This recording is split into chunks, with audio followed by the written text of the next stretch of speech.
You're watching UATV News. My name is Ina Kosinska. Good evening. A large-scale hacker attack on Ukrainian governmental websites took place last night. A provocative announcement popped up on the start pages of a number of resources.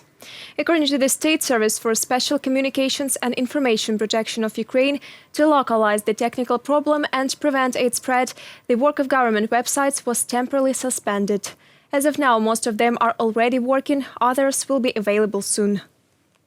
The content of the sites was not changed and the leakage of personal data, according to available information, did not occur. The DIA application works normally. The Security Service of Ukraine, the State Service of Special Communications and Information Protection of Ukraine, together with the relevant state authorities, are investigating the incident and collecting digital evidence.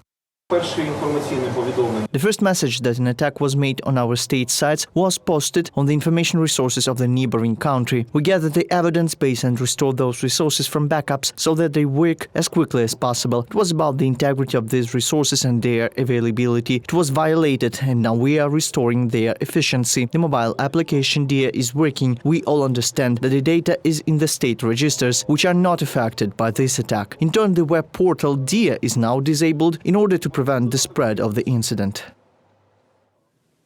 European Union mobilizes all resources to help Ukraine after it underwent a cyber attack. This was stated by the High Representative of the Union for Foreign Affairs and Security Policy, Josep Borrell. He blamed the cyber attack against Ukrainian agencies and stated that the EU Security Committee will hold a special meeting with the Cybersecurity Department to talk about how to mitigate the incident. We are going to mobilize our all resources to help Ukraine to tackle this cyber attack. Sadly, we knew it could happen. That's not easy to say who stands behind this attack, but we are currently looking on it. Of course, we cannot point fingers on anyone. I have no proof, but we can imagine. This morning we have heard the news about a hybrid attack against Ukraine's government office's homepage.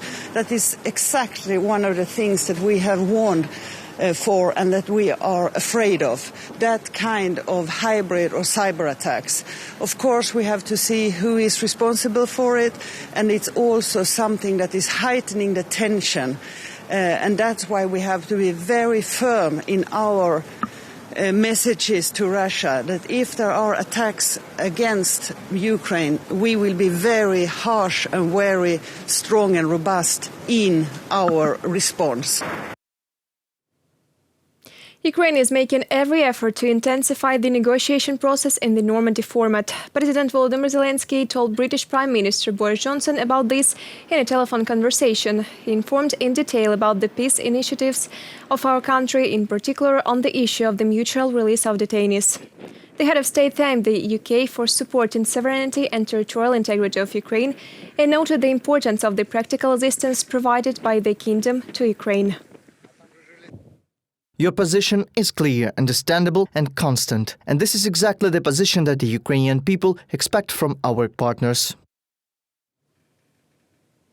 Preparation to the Seabreeze 2022 drills has already started. This year, more attention will be paid to the maritime component and the land component will be reduced. In general, the exercises will be held in the classical version with the development of practical actions at sea, on land, in the air and underwater.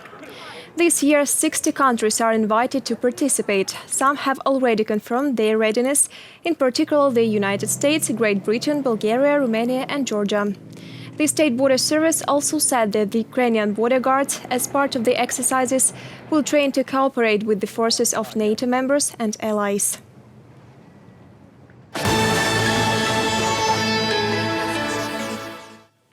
Ukraine has made significant progress in reforms in the area of defense. This was stated by head of the NATO Military Committee, Admiral Rob Boyer. He noted that NATO, for its part, will continue to support Ukraine in reforms and in strengthening its resilience to hybrid and cyber attacks. The Allied Chiefs of Defense acknowledged the significant advances in reforms made by the Ukrainian armed forces, despite facing significant challenges. Alongside ensuring their own security, the Ukrainian military have been able to improve the capabilities of their special operations forces, set up a logistic forces command, and continue to implement NATO standards. we encouraged them to remain fully committed to the wide-ranging reforms of their armed forces, which will allow them to further build security and developments for all Ukrainians. The armed forces of Ukraine can become an effective combat unit of NATO troops. This was stated by the Commander-in-Chief of the Armed Forces of Ukraine, Valery Zaluzhny, at a meeting of the Military Committee of the Alliance.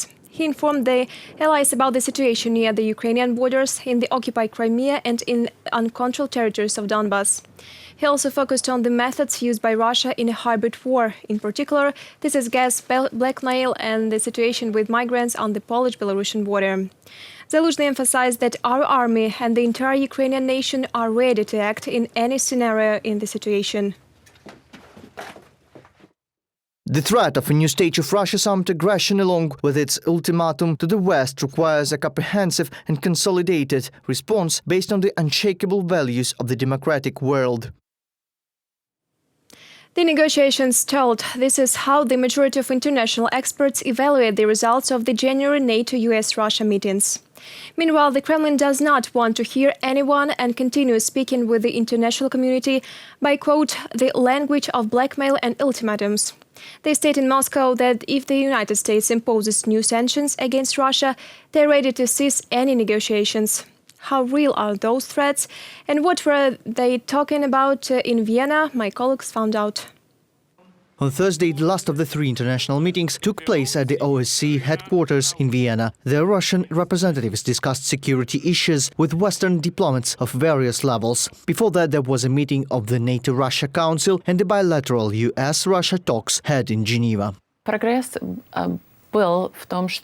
progress was that diplomacy continues, NATO allies and partners can express their concern in the OSCE. When we have such a dialogue, then we can move on. The idea was to find some channels and initiate a dialogue to reduce the risk of a confrontation. But the parties have reached the point where they cannot give up their positions.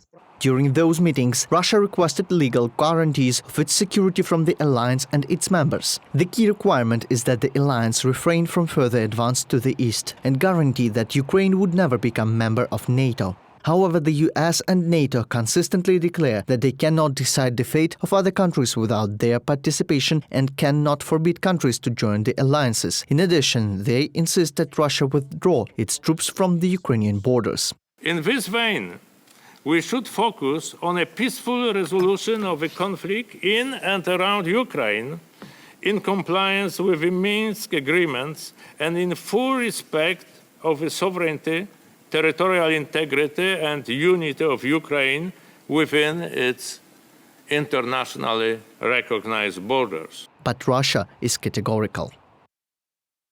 They are talking not only about withdrawal of military units from the border with Ukraine, but about troops leaving for the barracks. I don't think there is a need to explain the absolute inaccessibility of those requirements, and we won't even discuss it. Sergei Lavrov, Minister of Foreign Affairs of Russia.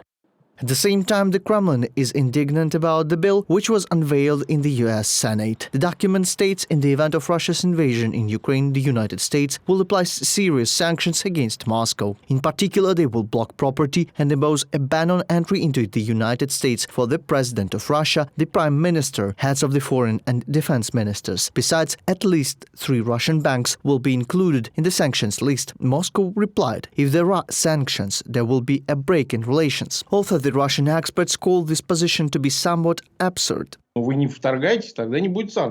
Don't invade, and there will be no sanctions. Everything is very simple and clear. Many countries will break off relations with Moscow if it undertakes any attempt of a large-scale aggression against Ukraine. And it will be Russia which will become a loser in case it happens.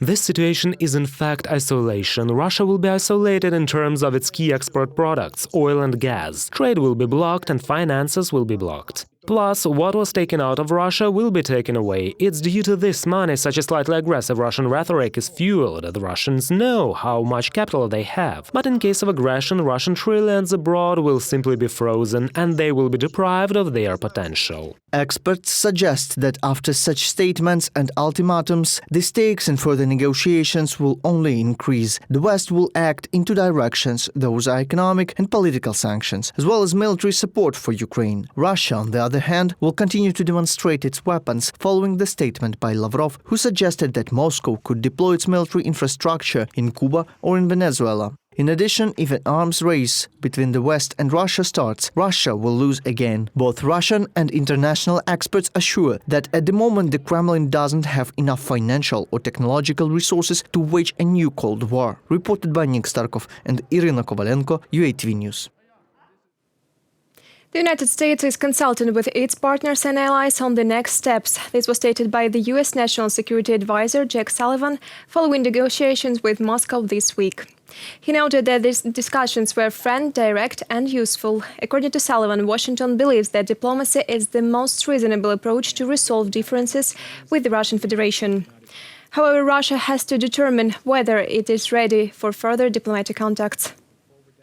We will now reflect and consult with allies and partners on how to proceed. We're prepared to continue with diplomacy to advance security and stability in the Euro-Atlantic.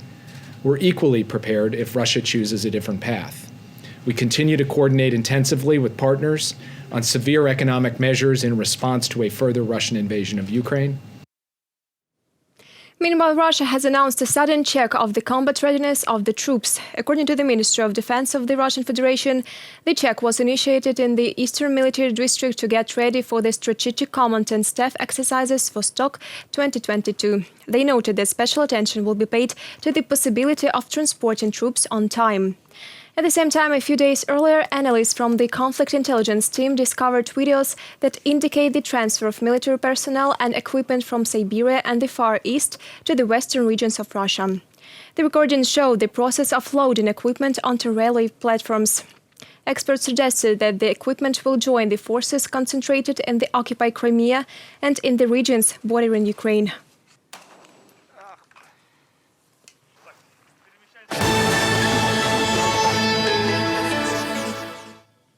Kherson region has left the orange quarantine zone. There has been a decrease in the rate of hospitalizations. Ivano-Frankivsk and Sumy region remain orange. The rest of the regions are in the yellow zone. Over the past day, about 10,500 new cases of COVID-19 were registered in the country. Kyiv city and Lviv region are among the anti-leaders. Ukrainian satellite is already in space. The day before, the Sich-2-30 satellite was launched into space from the Cape Canaveral in the USA.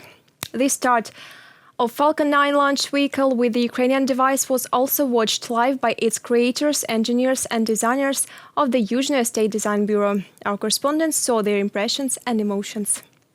Complete silence in the Yuzhnoye Design Bureau in the city of Dnipro. Designers of the Ukrainian satellite Sich-2-30 are watching the start of the Falcon 9 launch vehicle from the Cape Canaveral Center. There is traditional silence in Yuzhnoye Design Bureau. Of course, there is tension here as well. Technology is very complicated. Therefore, I repeat once again, this is traditional. We all clench our fists. The Sich-2-30 satellite has become the first device of kind manufactured in Ukraine over the past 10 years. Several hundred people worked on it. Components were made at dozens of Ukrainian enterprises. As a result, a satellite for remote Earth observation was created. Its main purpose is taking images of the Earth's surface in the visible range. Images are used in diverse sectors of economics, for example, for agriculture, construction and for emergencies control, as well as to complete tasks concerning country's defense. Development of the Sich-2-30 was started 10 years ago, but due to the lack of funding, works were suspended. They were resumed only in 2017 at the expense of the enterprise itself. And year 2021 was spent on manufacturing, assembling and testing. Last year, we got assistance from the state to develop this satellite. Some quite important decisions were taken, namely a resolution of the Cabinet of Ministers, which allowed us to complete the creation of this device. The satellite was launched into orbit by Elon Musk's Falcon 9 launch vehicle. Its height is 70 meters. At the very top, in the payload block, there are 105 satellites from different countries. Among them was Ukrainian Sich-2-30. It separated from the upper stage of the rocket almost an hour and a half after the launch. It was this moment that the Dnipro designers were waiting for so tensely. Ukrainian satellite, there is a confirmed separation. Congratulations, ladies and gentlemen! The first signal from the Ukrainian satellite was received by the Mission Control Center located in Khmelnytsky region an hour and a half after entering orbit. And this is only the beginning of the creation of the Ukrainian space system. Specialists say it will consist of 8 different satellites. Reported by Nick Starkov and Natalia Husak, UATV News. That's all for this hour. More updates on our official website, YouTube, Twitter and Facebook pages. Thank you for staying with UATV channel. Stay safe and goodbye.